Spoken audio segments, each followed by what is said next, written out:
আল্লাহ রাব্বুল আলামিন পবিত্র কোরআনুল কারীমের সূরা আলে ইমরানের 26 এবং 27 নং আয়াতের মধ্যে বর্ণনা করেন, কুলিল্লাহুম্মা মালিকাল মুলক, হে রাসূল, হে মুহাম্মদ সাল্লাল্লাহু আলাইহি ওয়াসাল্লাম, আপনি বলুন, আল্লাহ হইছেন রাজ্য এবং সাম্রাজ্যের অধিপতি। তুতিল মুলকা মান তাশা, তিনি যাকে ইচ্ছা রাজত্ব দান করেন। ওয়া তানজিউল মুলকা মিম্মান তাশা, এবং যার কাছ থেকে যখন খুশি রাজত্বকে ছিনিয়ে নেন। আমার প্রিয় ভাইরা, এই আয়াতের দ্বারা স্পষ্টভাবে বোঝা গেল ক্ষমতা চিরস্থায়ী নয়। আল্লাহ রাব্বুল আলামিন যাকে যতটুকু সময় নির্ধারণ করবেন রাষ্ট্র পরিচালনা করার জন্য, ততদিন সে রাষ্ট্র পরিচালনা করতে পারবে। আর যখন তার কাছ থেকে রাজত্ব ছিনিয়ে নেবেন, তখন তার পক্ষে একটা দিনও রাষ্ট্র পরিচালনা করা সম্ভব নয়।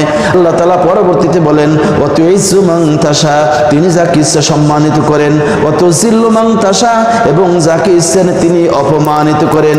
আমার প্রিয় ভাইরা, এই ব্যাপারে আপনাদেরকে ব্যাখ্যা করার কোনো প্রয়োজন নেই।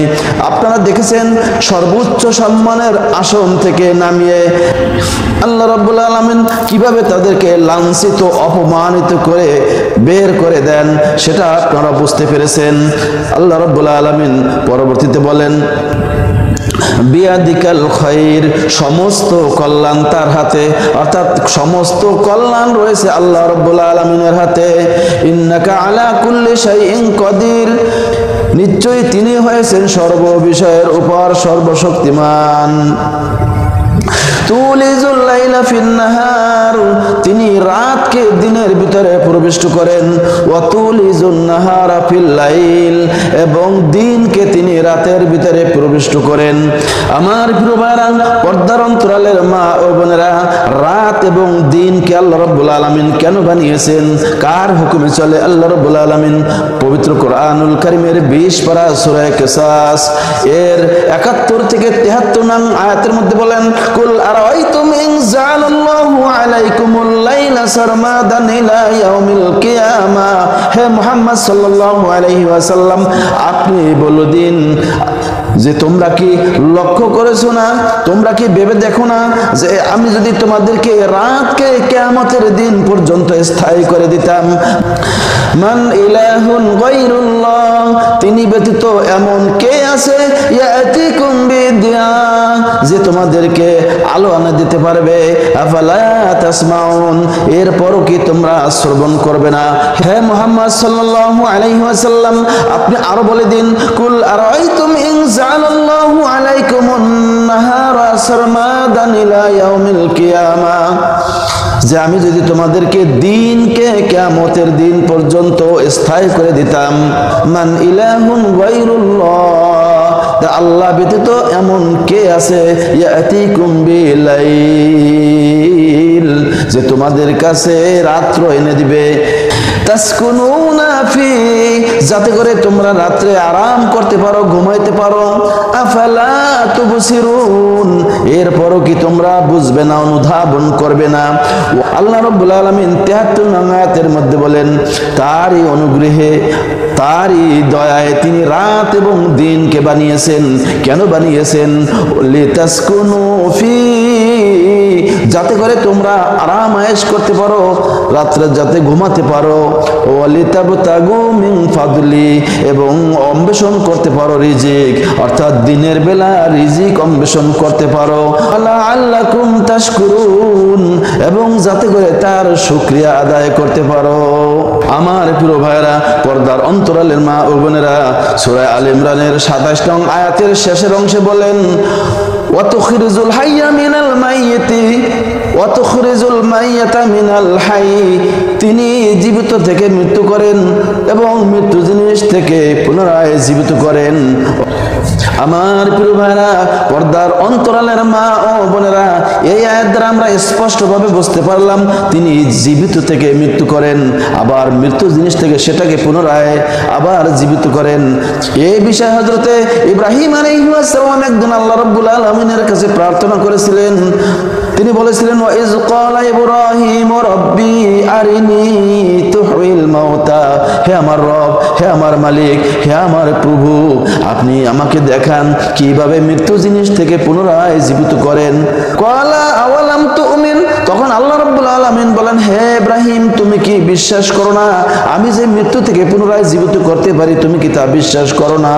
ক্বালু বালা, তখন ইব্রাহিম আলাইহিস সালাম বললেন যে হ্যাঁ, আমি অবশ্যই বিশ্বাস করি। ওয়ালাকিন লিয়াতমাইন্না কলবি, তবে আমি স্বচক্ষে দেখলে আমার অন্তর প্রশান্তি পাবে, আমার ভালো লাগবে।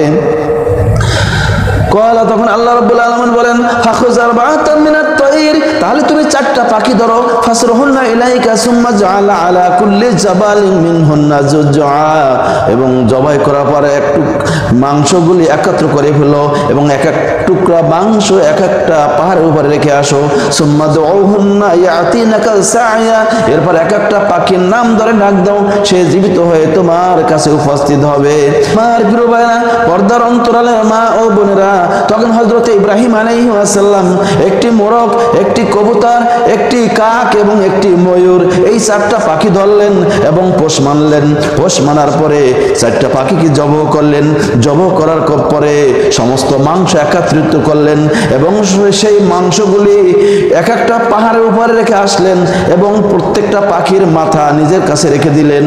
তারপরে তিনি এক একটা পাখির নাম ধরে ডাক দিলেন, আর এক একটা পাখি জীবিত হয়ে মাথাবিহীন, কল্লাবিহীন তার সামনে উপস্থিত হয়েছিল এবং যার যে মাথা, সেই মাথা সেই পাখির সাথে জোড়া লেগে গেল এবং জীবিত হয়ে দৌড়ে দৌড়ে তার কাছে উপস্থিত হলো। তখন হযরত ইব্রাহিম আলাইহিস সালাম দেখতে পেরেছিলেন আল্লাহ রাব্বুল আলামিন কিভাবে মৃত্যু থেকে পুনরায় জীবিত করেন। আমার প্রিয় ভাইরা, অসংখ্য এই বিষয়ে আলোচনা রয়েছে। হযরত উযাইর আলাইহিস সালামকে আল্লাহ তাআলা 100 বছর মৃত্যু অবস্থায় রেখে পুনরায় জীবিত করেছিলেন এবং হযরত উযাইর আলাইহিস সালাম যে গাধার পিঠে আরোহণ করতেন, সেই গাধাটাকে 100 বছর পরে তার সামনে জীবিত করে দেখাইছিলেন। আমার প্রিয় ভাইরা, বনি ইসরাইলদের মধ্যে হযরত মূসা আলাইহিস সালাম 70 জন লোককে নিয়ে তুর পাহাড়ে গিয়েছিলেন। সেখানে আল্লাহকে সরাসরি দেখতে চেয়েছিল, যার কারণে আল্লাহ তাআলা তাদেরকে বজ্র দিয়ে তাদেরকে মৃত্যু দিয়েছিলেন। মূসা আলাইহিস সালামের দোয়ার কারণে আল্লাহ তাআলা পুনরায় তাদেরকে জীবিত করে দিয়েছিলেন। এমনি ভাবে আল্লাহ রাব্বুল আলামিন অসংখ্য কোরআনুল কারীমের মধ্যে এই ঘটনা বর্ণনা করেছেন। হাজার হাজার লোক একবার প্লেগ রোগের ভয় তারা এলাকা থেকে অন্যত্র চলে গিয়েছিল। তখন আল্লাহ রাব্বুল আলামিনের হুকুমে তারা সকলে মৃত্যুবরণ করেছিল। যুগ যুগ পার হওয়ার পরে হযরতে হিজকিল আলাইহিস সালামের দোয়ার বরকতে তাদেরকে আল্লাহ তাআলা একসাথে পুনরায় জীবিত করে দিয়েছিলেন। তাদের সংখ্যা ছিল, কেউ বলেছেন 9000, কেউ বলেছিলেন 10000, কেউ বলেছিলেন 30000 উপরে, কেউ বলেছিলেন 40000, কিন্তু সর্বনিম্ন পাওয়া গিয়েছিল 9000। অর্থাৎ এই হাজার হাজার লোককে আল্লাহ রাব্বুল আলামিন হযরত হিজকিল আলাইহিস সালামের দোয়ার কারণে তাদেরকে পুনরায় জীবিত করেছিলেন। আমার প্রিয় ভাইরা, এমনি ভাবে বনি ইসরাইলদের মধ্যে এক ব্যক্তিকে হত্যা করা হয়েছিল। তখন আল্লাহ রাব্বুল আলামিন হুকুম দিয়েছিলেন, একটা গরু জবাই করে এক টুকরা মাংস মৃত্যু ব্যক্তির শরীরে স্পর্শ করলে সে জীবিত হয়ে যাবে। তখন একটি গরু জবাই করে এক টুকরা মাংস যখন মৃত্যু ব্যক্তির শরীরে স্পর্শ করেছিল, সাথে সাথে সে জীবিত হয়েছিল। এরকম ভাবে আল্লাহ রাব্বুল আলামিন অসংখ্য ঘটনা কোরআনুল কারীমের মধ্যে বর্ণনা করেছেন। আমার প্রিয় ভাইরা, আলে ইমরানের 27 নং আয়াতের শেষের অংশে বলেছেন, ওয়াতারযুকু মান তাশাউ বিগাইরি হিসাব, আল্লাহ তাআলা যাকে খুশি তিনি অপরিমিত রিজিক দান করেন।